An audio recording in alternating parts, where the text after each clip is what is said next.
Very good. I see the participant count starting to level off. So to be respectful of time, we will get rolling. Good day, everyone. I'm Jeff Williams with Grand Valley State University. Pleased to be here with my colleagues, Dan Heist and Rachel Sumsion from Brigham Young University, Danielle Vance-McMullen at DePaul University, my colleague Trish here at the Johnson Center, presenting on the National Study on Donor Advised Funds, our final webinar on this kind of two and a half year project to go through the latest data from our management and our donor surveys. Very happy to have you all here today. We'll just briefly go over the agenda for the hour that we have together. I'll give just a couple of comments of background. For some of you, this may be the first time you're encountering the Research Collaborative. For others, it's been a good 6 to 9 months since you've heard from us. So we'll just reorient you to the larger project. We'll spend most of the time today sharing the results from those two latest sub-projects about who uses DAFs, what motivates DAF donors, how DAFs themselves are used, go through just a few comments of reflection, and then plenty of time for Q&A at the end. You are welcome at any point in the presentation to drop your questions into the Q&A box or the Q&A tool, or to put them in chat. We will handle those mostly at the end of the presentation. We'll also have a chance for you to take the mic and we'll answer questions live at the end of the presentation. But during the presentation, we ask if you could help and just put your questions into the Q&A. That would be very helpful. So by way of background, the Donor Advised Fund Research Collaborative is an independent group of researchers. Our mission is to conduct empirical research, independent empirical research that enhances public understanding of donor advised funds. You'll hear from all of the colleagues on the Research Collaborative today. And again, this has been it's almost a 2.5 year project from the time we started, but been publicly out about 18 or 24 months from the time of the original data collection through today. Special thanks to three big groups. One is the Gates Foundation for being the funding sponsor, Giving Tuesday Data Commons for the kind of infrastructure and behind the scenes support in our database. And then a special thank you to all of our partners, collaboratives, community foundations, DAF sponsors, DAF donor participants that engaged with either our surveys or the data collection at some point throughout this project's lifecycle. We also want to acknowledge we had a wonderful advisory council that we touched base with, a half dozen or so times throughout the project. Their names and organizational representations are on this screen. It really gave us guidance in terms of the research questions, research approach, and timing as we dug deeper into DAFs. Donor advised funds, as many of you know on this call, are very relatively recent in the scope of philanthropy and quickly growing philanthropic tool. The team has put together these kind of latest statistics showing just the quick growth of DAF. It's again that kind of exponential curve from 4 different perspectives. Again, DAFs continue to grow quickly, whether we look at the number of accounts, we look at the funds flowing into those accounts, we look at the grants to nonprofits out of those accounts, kind of any metric that we look at. Very quickly growing in the last 10 years. There's a little bit of a downturn you see in kind of the far right-hand side of several of those slides. Since this downturn is fairly recent, we're still not sure if this is a sign of just a little bit of a slowdown or this is simply the lag post-pandemic in getting data out from the IRS as they've been publishing. So it's something we're keeping an eye on, but clearly measured across this kind of span of history, you can still see a very quickly growing tool within the philanthropic landscape. This project was really kind of, this larger project is part of 3 large projects on their own. About a year ago in February of 24, we released what we'll call the National Study of Donor Advised Funds. This was kind of our transaction file. This is where we had those hundreds of providers give us tens of millions of individual account information, individual transaction information. That's what we presented last year. On its heels, we followed up with 2 other surveys, a survey of account fund managers or DAF sponsoring organizations, and a survey of account holders, the donors themselves. And we'll go through each of those other parts, and that's what we're presenting on today. So the management survey, after we got the transaction files, we asked the DAF sponsors, we had some follow-up questions. We saw that inactive accounts was an area still that we're gathering information. Well, we asked sponsors, what were your inactive account policies? How often do you follow up? When do you declare an account dormant? And when you declare it dormant, what do you do? 128 DAF sponsors, some of whom participated in the transaction file study, some of whom were new. participated. You can see the statistics from the management survey here. This is a separate report that's out on our website. For today's call, we're not going to cover too much from the management survey. There are actually a number of other studies that do similar work. So we'll reference it a couple times, but today we're going to spend most of our time on that third leg of the stool, the donor survey. Growing body of research on kind of donors overall, but not often a large scale study of people who have DAFs and how they use DAFs in their family's giving compared to other tools like private foundations, named funds like community foundations, checkbooks, cash, etc. We worked through our volunteer DAF sponsors, the holding organizations, sent them a survey that they in turn redistributed out to their DAF holders or their DAF donors. From that, we had over 2,100 advisors take the survey. You can see the breakouts of how they fell across the different foundation groups. Really important here to stress two pieces. One, to our knowledge, this is the largest independent study of donors to DAF or DAF fund holders that's ever been done. And second, we want to make very clear that this is not a representative sample. It's a convenience sample. We had people volunteer to take the survey. So if it was a truly representative sample, if we do kind of national survey results, we needed 800 people to be accurate at 3.5% across the nation. Well, we've got more than that, but again, it was not a random sample. What we can say is the sample is at least robust and relatable. Robust in the sense of 2,100 individual responses, lets us really kind of slice and dice the data, look at the answers from these different provider perspectives. It's also relatable because we can compare the donor survey results to the actual universe of information we know from that transaction file. So in many places, we got almost identical results from the donor survey, even though it was a convenience sample with what we know to be true from the transaction file. And in some other places, we got some interesting variation, and we'll talk about that as we go through the results today. This is really the power of those three studies put together, that larger project. Even though there are other management surveys or kind of studies of DAF sponsors out there, we are not aware of any independent study that's as large as our transaction file or any independent donor survey that's as large as this. So putting the three reports together, we think this is the largest independent collection and dissemination of DAF-related data so far in the nation. Kind of an accident of timing, it couldn't be coming out at a more important time with tax code rewrite later this year and a number of other federal policy initiatives on the table as well. So we're very pleased to make this information available. That ends the background section. So I'll turn now to our three presenters for today to go through the data, starting with Rachel Sumsion at Brigham Young, looking at who uses DAFs. Rachel. Awesome. Thank you, Jeff. So I get to talk through a little bit about what we learned about who uses DAFs from this donor survey. Like Jeff mentioned, this is the first time that we were able to kind of get a big snapshot of some of these data points of who these DAF donors are on a really kind of wide level. So first I'll talk through some basic demographics. One of the points that we really wanted to look at was the race and the religiosity of these donors. Their previous transaction data set had a few data points on the gender and the age of these donors, but these other points are ones that we didn't know anything about. Like Jeff mentioned, of course, this is just a convenient sample, so we can't generalize to the whole DAF universe, but we are excited to share these kind of first snapshots of the data. So the first thing I'll talk through is gender. In the national study with that transaction data, we saw a 50-50 split between male and female advisors on DAF accounts. In our sample, we actually saw an overrepresentation of males. We had 67% of our respondents were male.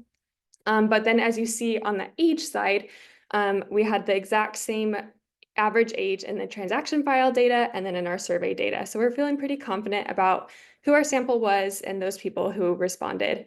The average age right on the baby boomer time frame, so matching up with a lot of donors for different vehicles. As far as race goes, 8% of our sample reported being non-white and 1% reported having a Spanish, Hispanic, or Latino origin. 61% of our sample was retired, heralding back to that average age talked about earlier, and 35% reported attending religious services once a week or more.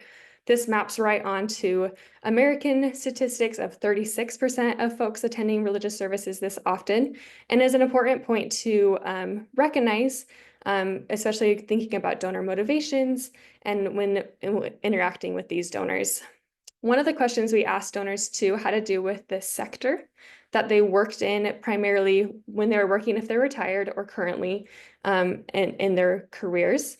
And something that was really interesting that we found was that 23% of folks reported having been self-employed, and 18% of folks reported working in the nonprofit sector. This is interesting because if you look across all Americans, only about 10 or 11% of folks report being self-employed or in the nonprofit sector. So we think that there's some overrepresentation here for the self-employed folks because of some of the tax benefits that might come with opening a DAF at the sale of a business or having a fluctuating income. And then the overrepresentation of nonprofit folks, we think, relates to just some exposure to or familiarity with DAFs in general. So moving on now, I'll talk a little bit about what we learned about DAF donors' income. The median donor in our sample reported an income of $200,000 to $500,000 in 2023. This is a very large bucket. We acknowledge that, but we wanted to make sure that donors weren't scared of answering this question and try to give us as much data as they were willing to share. And we do think that the actual median donor income is a little bit lower than this, mostly because a lot of the sponsors who distributed the survey had minimum requirements to open a DAF account and to make grants from those accounts. And so I will point out here, though, that there is a range of people at every income level, right? There are some donors who make a lot of money and some donors who make a little less, showing that DAFs do support a wide range of financial backgrounds. Moving on, I'll talk about net worth of donors. Again, the median was pretty high, about $5 million to $10 million, and we think that this might be a little bit lower if we looked at every donor in the whole DAF universe. Shifting gears now, I'll talk a little bit about DAF donor advisors. In that transactional data set, we found that about 17% of folks had, or DAF accounts had 3 or 4 advisors listed on their account. This is really interesting to us, and we were curious about who these 3rd and 4th advisors who were listed were. When we looked at the transaction data, all we could tell was that some of these advisors were a little bit younger, but we couldn't tell who these people were or what their relationship was to the donor. And so in the donor survey, we asked donors who was involved in the financial decisions related to your DAF. About 3/4 of those folks responded that family members were involved in those decisions. As you can see here, the vast majority of these people, about 94%, said that their spouse or partner was involved, which kind of explains that second advisor. And then 18% of people said that they involved their children. So that makes up a good portion of those 3rd and 4th advisors. This is important to recognize, especially thinking about the great wealth transfer coming up and kind of thinking about the age of these donors and who might be holding these DAFs in 10, 20 years from now. So with that, I'll turn the time over to Dan to dive a little bit more into some of the things that we learned. Great. Thank you so much, Rachel, and thank you, Jeff. Welcome, everyone, and thank you for joining us today. We hope that these insights that we got from this research will be useful to you in your jobs as you facilitate philanthropy in whatever capacity you're involved in the sector. In the next section, we're going to be talking about motivations for donor-advised fund donors. And so the first thing we did is we asked them, what are the different tools that you can use? We can go to the next slide. We asked them, why do you open a DAF, right? What is the reason you started using your donor advised fund? As you can see, the number one answer was tax advantages. So people are very much thinking about the financial aspects of the donor advised fund, the flexibility and the deduction that they can get when opening a DAF.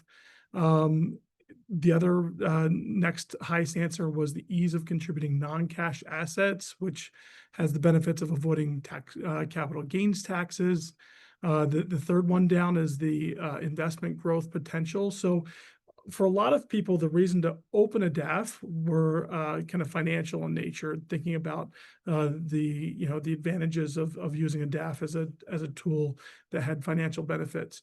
The next slide will show you why people give money out of a DAF or why they grant out of a DAF.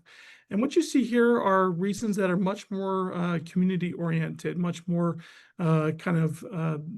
you know, towards the, tugging on the heartstrings, right? So the first slide is kind of the head and this slide is kind of the heart. And so we see very strong motivations for people to move money out of the DAFs, people responding that they want to give back to help their community, that there are special causes they feel strong connection to, that they feel personal satisfaction in moving money out of the DAF and supporting causes, trying to create impact. And so you see here that the reasons why people set up a DAF are, kind of more financial, more strategic. The reasons people use the DAF to make grants are kind of more, trying to benefit others and more philanthropic. So we see a mix of motivations for using the donor advised fund tool. The next slide, the next set of slides are going to be around how people are actually using this tool. And so the first slide, we asked people, okay, you're using a donor advised fund. What other kinds of ways are you giving to charity? And so we see that a very high percentage of people are not only giving with donor advised funds, but also giving direct gifts. This could be using a credit card online, using their checkbook or cash. And so people are clearly using DAFs in conjunction with other ways of giving to charity. As you can see, a sizable proportion of people are using IRA rollovers, doing direct stock gifts, and almost 7% of the folks who answered our survey are also using a private foundation. And so what we see is that there's this multi-pocketed approach to philanthropy. And so when we look at just DAF giving, it's not the total picture of someone's total philanthropy, but it's one piece of it. We were really interested in the fact that a high percentage of people use both the DAF and direct giving. And so we asked them about their motivations for when they give out of their DAF and when they give out of their pocketbook or their checkbook. And so what you're seeing in this slide is on the left are the answers of why people will give directly. And on the right are the answers of why people use their DAF. And what you see is this kind of inverse relationship. So people use DAFs and checkbook giving differently. So the very top line, one of the number one reasons why people use a donor advised fund for their giving is when they're doing a recurring giving. They're giving to the same organization again and again. It's just a lot easier to do it out of the DAF. The very next highest reason for using a DAF is they're giving a big gift. So a donation of over $10,000. And then the next one down is using anonymous, right? So donor advised funds make it easier for donors to give an anonymous gift.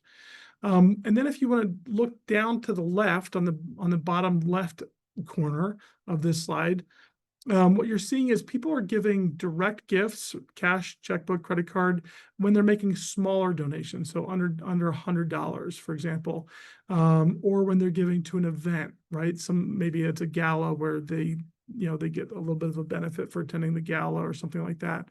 Or if it's kind of a spontaneous gift and, a friend asked them to make a gift to a cause to support them. So we're seeing a very kind of two different strategies for when to use a DAF and when to make a direct gift using checkbooks. So the DAF is a little bit more planned, a little larger donation, and the direct gifts are a little bit more spontaneous and smaller in nature. So hopefully this will be helpful to you as you think about how to maybe solicit your donors. If you're trying to get a major gift, you might want to talk to them about using a DAF because that's typically the approach that people are using. Okay, we can go to the next slide. This is a more evidence that people are making repeated or recurring donations to the same organizations out of their donor advised fund. So very high proportion, 61%, reported that over 75% of their grants are going to the same organizations year after year. This is really good news for those organizations out there who have donors who are giving to them with a donor advised fund. That means that you're likely to continue to get gifts from the donor advised fund to you. Of course, you're going to continue to steward those gifts and thank them and acknowledge them properly. But this is good news that donor advised funds are being used to kind of give repeated or recurring giving. We're going to do a little bit more research on that this summer, and we'll have a report ready for you by the end of the year to take a little deeper look at the recurring giving. The next slide will show you what proportion of their total giving is through their donor advised fund. And so, we asked, that people told us they give out of their DAF, out of their checkbook, all these different ways. And we said, okay, well, what proportion of your total giving is through your DAF? And most people, about 2/3, are giving half or more. So if they have a donor advised fund, most of their giving is going through their donor advised fund. So it seemed to be the preferred tool out of all the tools in their toolkit. The DAF seems to be the one that they're using the most frequently for their giving. In the next slide, what we're going to look at is changes in giving. We asked people, okay, once you set up a DAF, are you giving more to charity, about the same, less? And almost everybody, 93%, said I'm either giving about the same or more or much more since opening a donor advised fund. And so we think that donor advised funds are facilitating more philanthropy, more giving from donors. So this is just one data point that points in that direction. For the next slide, we will turn time over to Dr. Vance-McMullen. Thanks, Dr. Heist. Thank everybody for coming. Appreciate you all. Glad to see some familiar names and in the audience list. I'll talk a bit about a few of the things that we learned during our transactional administrative data collection that were really interesting to us, and so we decided to dig in more on the management and the donor survey. So these are typically things that were interesting to either fundraisers or policymakers or other sort of thinkers in the sector, and we wanted to dig deeper. So the first of these is around DAF succession planning. So as many of you know, when an individual opens a DAF account, they usually set up some sort of a succession plan. 92% of DAFs we found in the administrative data have a succession plan. That's the graph on the left. And typically, those succession plans involve setting up a set of successor advisors. So one or more, oftentimes family members, who will be the new leaders of the account after that donor passes away. So it's about 69% of the accounts as seen on the right. We also saw that about 29% of the accounts, almost 30%, were going to either the sponsor or another nonprofit organization in the community after that donor passes away. And so one of the common questions we got from fundraisers especially is, how can we get additional DAF account holders to designate our nonprofit rather than their heirs to receive the funds after they die? And remember, when I say receive the funds are still staying at the community foundation or the national sponsor, but they would be then the new advisors or leaders of the account. So don't mistake me when I say receive. And so we asked in our donor survey, would you, donor, consider leaving your funds to a charity versus the current people listed as your successor advisors, right? This is only asked of folks who were giving their money primarily to the next generation to use after they passed away. And what we found was about 30%, that's the orange bar on the right, are interested or would consider including a charity in their succession plan if they were asked to. Another 44% were kind of neutral on the idea, and only about 25% would really strongly prefer that the next generation. And when I say becoming the next successor advisor, usually it would be a designated fund or another form of transfer. Sometimes it would be closing out the grant with the account with a large grant to the charity. There's a variety of ways of sponsors handling this, but usually it would be just a kind of a wholesale transfer of funds to that charity if that was the designated plan at the end of life. So this is really a planned giving vehicle that folks are interested in having discussions about and considering in their overall portfolio. The next thing we asked about was inactive accounts. And so I'll share some information on inactive accounts that we learned from our administrative data collection. We learned in that data that about 22% of DAF accounts had been inactive over the last 3 years. That was in the 2020 through 2022 time period.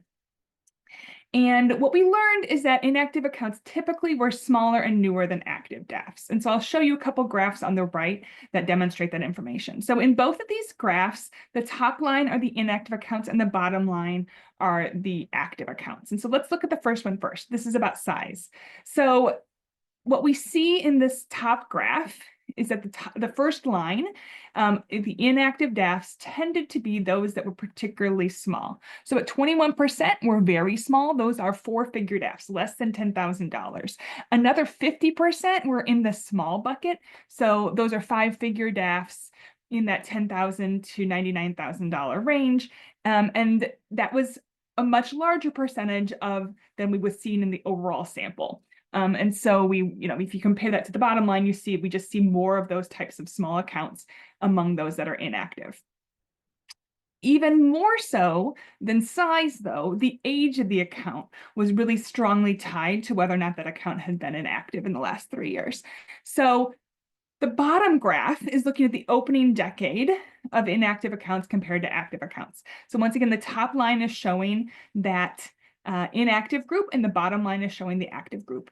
And in this graph, the darkest color is the newest accounts. So we actually see about 45% of inactive accounts have been opened in 2020 or later. So these are basically accounts that have been recently opened and hadn't yet ramped up their grant making in a way we might be interested in seeing. And that's a much larger percentage than are in the overall sample of accounts. So we do find from this that those inactive accounts tend to be smaller and newer. But we wanted to dig into this more. Why were people going inactive? Why were they kind of not ramping up at the speed we might like them to? One of the things we did was we did ask the managers, how closely are you tracking inactivity?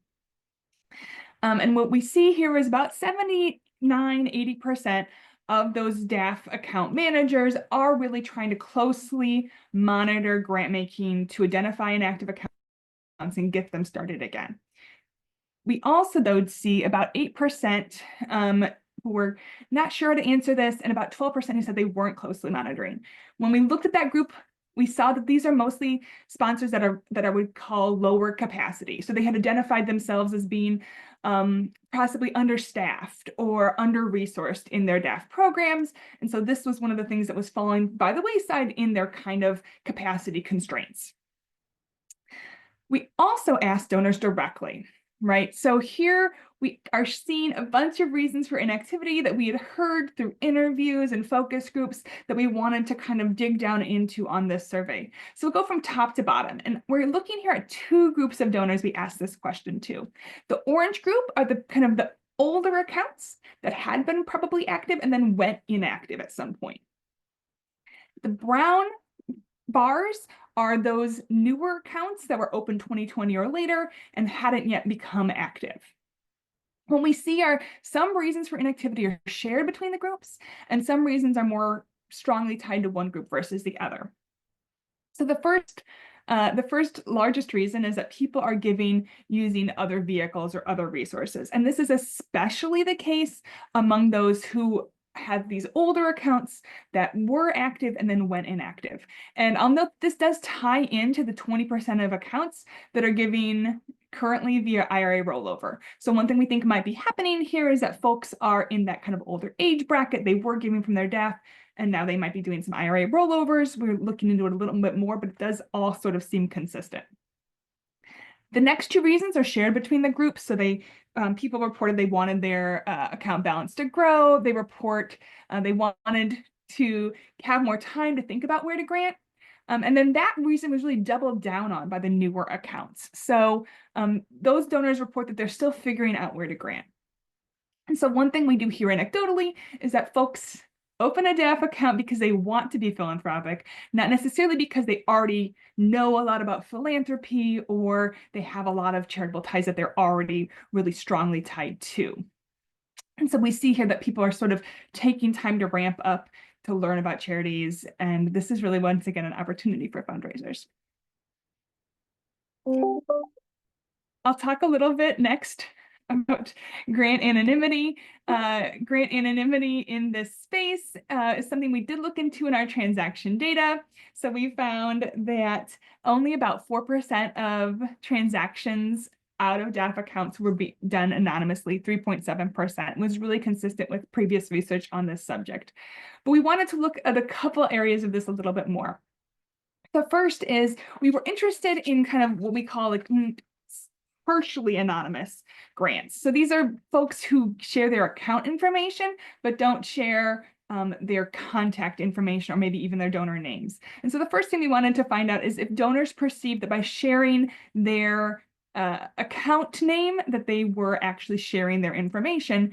And they actually 80% of people said, yes, I can be easily identified from my account name, and therefore they don't really think of those as being anonymous. Now, they may be overestimating this, right? There can be several Danielle